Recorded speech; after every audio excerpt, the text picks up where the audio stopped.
Global eye hospital and vision therapy centre വിദഗ്ധരായ ഡോക്ടർമാരുടെയും ഒപ്റ്റോമെട്രിസ്റ്റുകളുടെയും സേവനം ഞങ്ങൾ ഉറപ്പു നൽകുന്നു.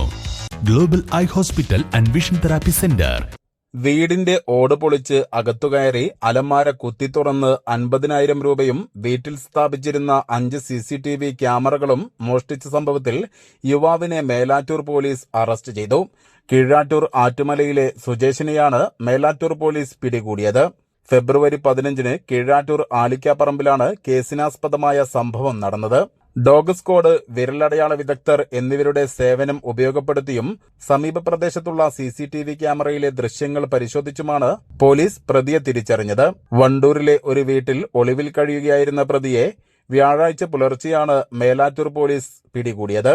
Sub inspector Ayyappajyothi, ASI Fakhruddin Ali, Ameen Kottappalla, SCPO Praveen Puthanangadi, Sudheesh Chembrasseri, CPO Subin, Chandradas, HG Suresh Kumar, Aravindakshan എന്നിവരടങ്ങിയ സംഘമാണ് പ്രതിയെ പിടികൂടിയത്. തുടർന്ന് പ്രതിയുമായി പോലീസ് സംഭവസ്ഥലത്തെത്തി തെളിവെടുപ്പ് നടത്തി. പ്രതിയെ പെരിന്തൽമണ്ണ കോടതിയിൽ ഹാജരാക്കി റിമാൻഡ് ചെയ്തു. News bureau, Melattur. തെളിച്ചമുള്ള കാഴ്ചയ്ക്ക് കരുതലുമായി എന്നും global eye hospital and vision therapy centre, near SBI, Karuvarakundu road, Melattur.